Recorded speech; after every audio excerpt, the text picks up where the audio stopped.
everyone. So today I'm going to talk about how do you get speaking gigs, how do you get booked for them, how do you get paid for them, and is it even worth it? In this video, I'm going to go over how I was invited to 3 conferences in the month of October, how much money I made from them all, and what it took to get invited to them. So hi, my name is Roma. I am a sales and systems consultant and coach. I have worked with over 200 people at this point on growing their business to the 6-figure and ultimately $1 million mark in their businesses. And I'm going to talk about live events and adding that as a potential revenue stream for your business. So some background on me, I never prioritized live events. For the last couple of years, 100% of my sales was made online. I never had to step outside of my house to make money. I always did it through Instagram. That was my main platform. And then sometimes LinkedIn, sometimes Facebook, but I never really needed to go outside and network or go to these in-person events because I honestly didn't want to. I liked working from home. I had a 9-to-5 experience where I didn't like being in the office. So I was like, let me just make all my money online. But as we kept growing, I was like, okay, how can we impact more people? And the answer was ultimately in person. When you meet people in person, it's so much different than meeting them online.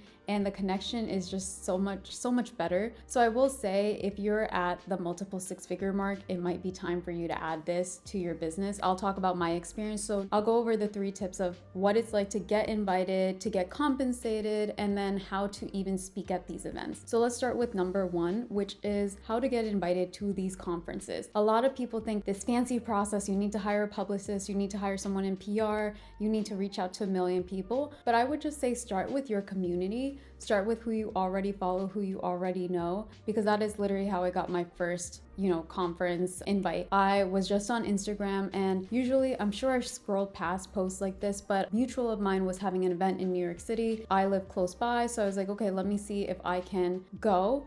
And then what happened was, with conferences, there's such a difference between being a speaker and being an attendee. And for that conference, I really felt called to be a speaker. I didn't see anyone in the panel that was doing what I did, so I created a custom proposal for them. They already followed me. I already followed them. So I reached out to them and I asked if I could host conversation on automation, which was customized to her attendees. So that is part 1. Look at who you already follow and see what events are already happening in your area. 2 is what I kind of just mentioned. To actually get accepted into these conferences or these retreats or workshops where you can be a speaker, you need to customize your approach based on the community that you're talking to. So if you're copy and pasting the same proposal 500 times to 500 different conferences, you're probably going to get rejected to all of them because they know that it's not authentic. They know that you don't really care, or you've never looked up the mission of what their business is, what their conference is about, what their workshop is about. So always customize the proposal. Do as much research as possible and customize it to them. I know it sounds like common sense, but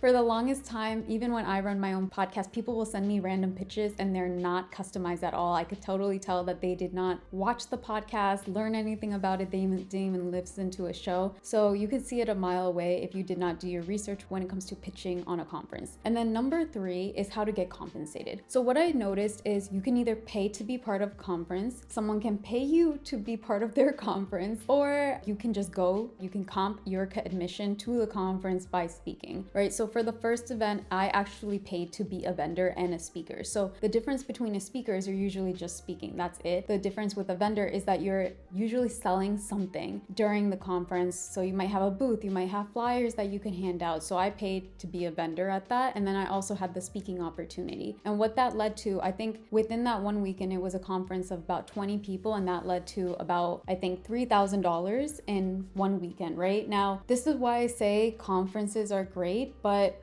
I could make $3,000 online if I wanted to. I did not need to go all the way to New York City to do that, but it's just another way to meet more people. And I have been invited to so many events off of that one, right? Because of that event in New York City, I was then invited 2 weeks later to speak in Maryland. And then 1 week later, I'm going to New Orleans to speak at another conference. So I want you to just think about, yes, like conferences are great to make money, but it can also lead to so many other opportunities that you can't even imagine because you don't know who will be there. And then in terms of getting getting compensated for your work at these conferences, even if it doesn't lead to a direct sale like a $3,000 package, think about how you can get longer term sales. Can you make sure that everyone is subscribed to your email list? Can you make sure that your ManyChat, if you don't use ManyChat, I definitely recommend it. I'll have a link in the bio of like an automation that you could send out if someone texts you or someone DMs you on Instagram, so that you grab all of their emails, you grab all of their IG handles, you grab all of their phone numbers, and that is another way to get compensated. Right now, I'm running a training that talks about how to use a lot of these strategies to hit your 100K year. A lot of those people that registered came from the conferences because I got their information, I got their emails, I got their phone numbers, I got a lot of their information when I was a speaker. And then I'm gonna add a bonus strategy, because I don't really see people talking about this online, is what to wear at these conferences as a speaker. Every time I looked online, I would see what people wear for TEDx talks or what people wear for these as a keynote speaker, where I was a speaker of maybe 5 panelists. So yes, I was speaking, but I didn't want to rent out like a $3,000 outfit to go to these things. So what I did, and I'll be completely honest, I rented a lot of my clothes from things like Rent the Runway or Nuuly. I don't see people talking about this online.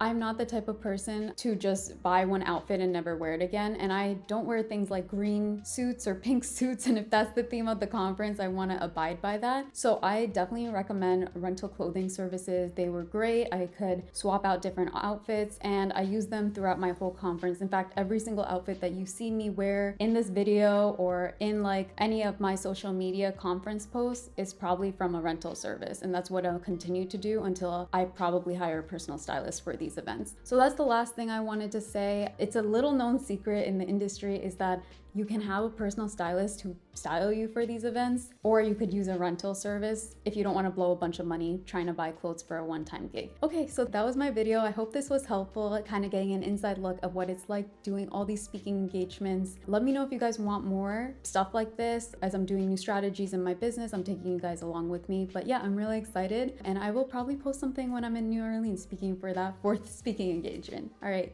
Bye. Let me know what you liked the most in this video and I'll create more stuff like it.